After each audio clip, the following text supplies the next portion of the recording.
Estamos conversando con el ex jefe de gobierno del Distrito Federal, con Marcelo Ebrard, quien nos confirma que sigue siendo precandidato a la presidencia nacional del PRD, una elección, un proceso electoral que comenzará a finales de agosto y terminará, nos confirma Marcelo, a finales o en algún momento de septiembre, si es que no hay sorpresas por parte del PRD. Marcelo Ebrard dice: quiero ver si participa el Instituto Nacional Electoral, quiero ver si se cumplen una serie de condiciones acordadas, pero por lo pronto Marcelo sigue siendo precandidato a la presidencia del PRD.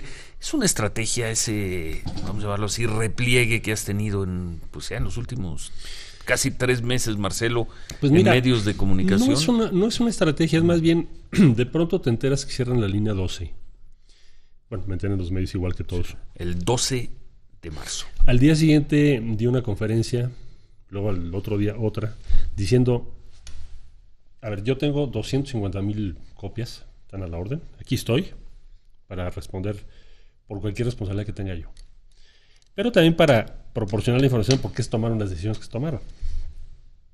Eso fue hace casi 3 meses. A esta fecha, tú me dices, bueno, ¿qué estás esperando? Pues es que no hay un diagnóstico que nos diga por qué se cerró. No. Tampoco. Se supone que va a estar mañana, Marcelo. Tampoco. Se han dicho una cantidad de cosas. Bueno, a ver, algunas de las que tengo más presentes. Se inauguró el 30 de octubre porque tenía yo prisa, ¿no? La obra... 3 de octubre del 2012. Sí, la línea que 12. tenía yo prisa para inaugurar. Lo cierto es que la obra se retrasó, por eso hubo que firmar convenios. Se retrasó más de 1 año. ¿Por qué? Pues porque hubo una serie de cosas que hubo que resolver. O sea, no se echó a andar hasta que no estuvo todo el checklist. ¿Quién definió el checklist? Pues tienes 24 mesas con ingenieros, con el metro, 5 empresas supervisoras, gerencia de obra, la UNAM y el Poli, que hicieron los estudios diferentes de mecánica o mecánica de suelos, y son los que el consorcio certificador. Entonces, no se adelantó, sino que se retrasó. De hecho, la crítica era: oye, ¿por qué está atrasando tanto, no? Sí, recuerdo.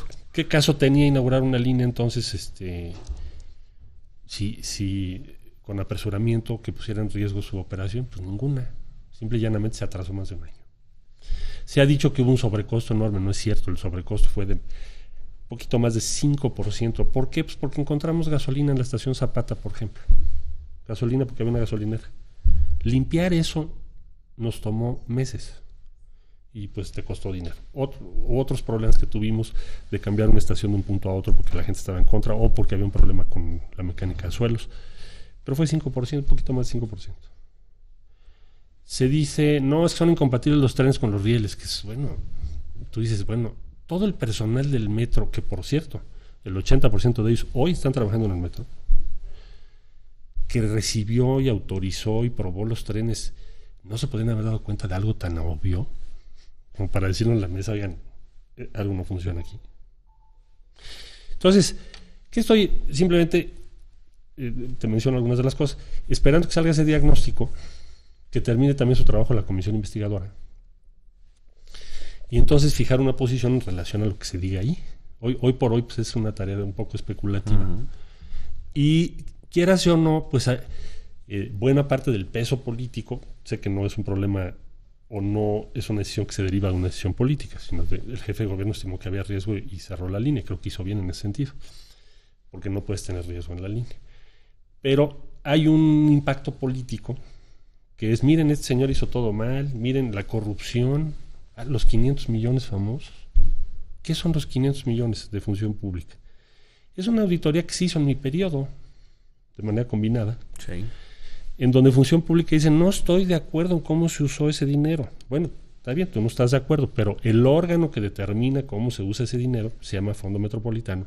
Lo conformaban el actual secretario de Hacienda, por parte del gobierno de la Ciudad de México, entonces secretario de Finanzas, Mario Delgado, y después Armando López Cárdenas. Por parte de Hidalgo también hubo representación. Sí. Y ese comité técnico te decía en qué usabas ese dinero. Se presentó por parte del DF que se usara para pagar una serie de adeudos generados por la línea 12, y el comité técnico adelante. Bueno, hoy se dice que no. El gobierno del DF va a ganar ese juicio. Eso no es corrupción, eso es una diferencia con un órgano que se llama Función Pública y otro que se llama Comité Técnico del Fondo Metropolitano. Entonces, ¿qué estoy haciendo? Bueno, ahí está, tengo toda la información, aquí estoy, les he dicho, comparezco ante la autoridad que necesite que yo vaya. Nunca te llamaron, por cierto. Nunca me han llamado hasta ahorita, sí. No me han pedido ningún documento. Ni la asamblea, ¿verdad? Tampoco. La Asamblea Legislativa del Distrito Federal. Yo les he dicho, aquí estoy. Entonces, para dar la cara de cualquier decisión que yo haya tomado que implique una responsabilidad en esto, es lo primero que tienes que hacer como servidor y ex servidor público. Bueno, pero estoy esperando que saquen ese diagnóstico y den esa explicación. Y la comisión investigadora que se formó, pues dé también sus conclusiones, para poder dar un punto de vista y algo que sea útil y que sea fundado y motivado.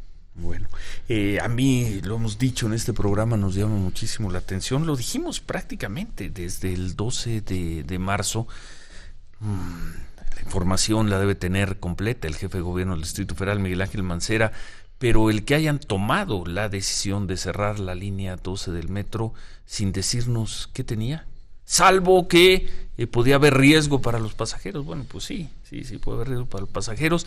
Nos llamó mucho la atención, empezamos a preguntar. Nos dijo Joel Ortega, el director del metro, que en 10 días tendrían el diagnóstico. Los 10 días se convirtieron a la primera semana de mayo, según nos dijo Alfredo Hernández, el secretario de Obras. La primera semana de mayo se convierte en los últimos días de mayo. Según nuestro calendario, creo que mañana o el jueves van a dar a conocer el diagnóstico, Marcelo. 3 meses después, bueno, vamos a dejarlo en 2 meses y medio después de haber cerrado la línea.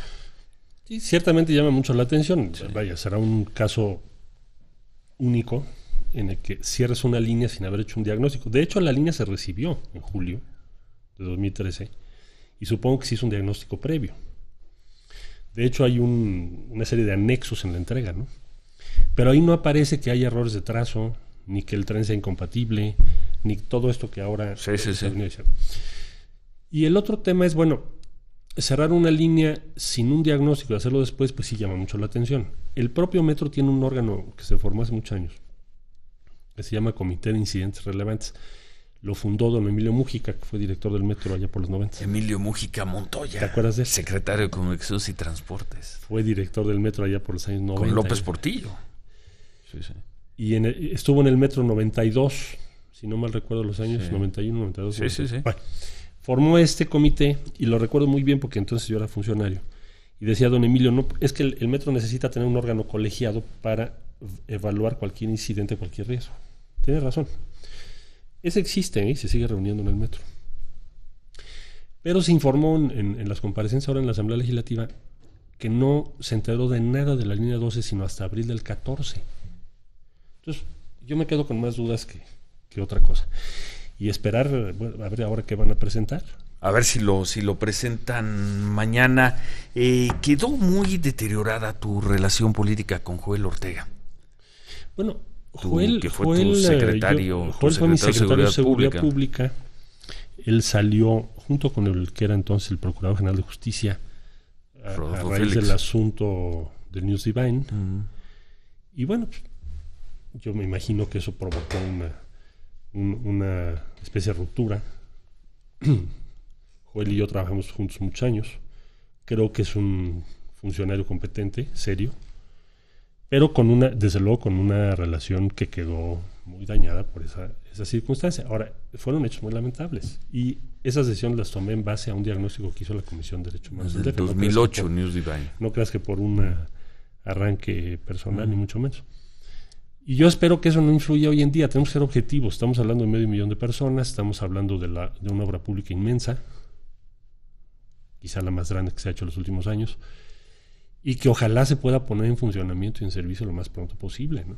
Bueno, pues veremos. Por lo pronto se van a cumplir, ya son 2 meses y medio. Vamos a ver si mañana se presenta el diagnóstico. Y bueno, pues un gusto tener aquí a Marcelo Ebrard. Muchas gracias, Marcelo. Varias respuestas. Primero, ¿en dónde está Marcelo?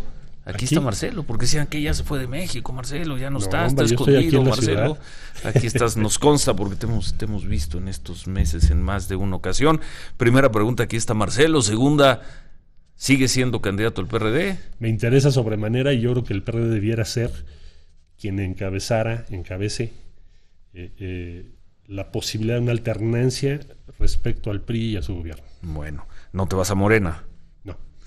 Tampoco estás en tratos formales con Movimiento Ciudadano. No, ni me lo han propuesto, ni se los he pedido o propuesto. ¿Y listo para comparecer en cualquier foro que te citen, en cualquier instancia por la línea 12 del metro? Lo que sea necesario, sobre eso o sobre cualquier otro tema. Ese, ahora, muy importante, o sobre cualquier otro tema. Es decir, nunca estuvo ni ha estado en mi plan irme a vivir a ninguna otra parte.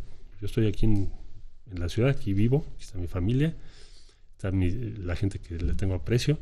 No tengo por qué irme a ningún lado. Aquí estoy. Gracias por la invitación. Y aquí he estado, pero bueno, queríamos preguntarlo después de la elección del PAN y decíamos, ¿y Marcelo? Antes lo veíamos más en entrevistas. Y la elección del PRD. Y la elección del PRD, bueno, hemos dicho, traerá su estrategia de entrevistas de medios de comunicación, como todos los personajes públicos. Por lo pronto le agradecemos mucho que hoy haya estado por la mañana, que te hayas despertado. Marcelo, muchas gracias, suerte, gracias a ti, suerte Ciro. en lo que venga.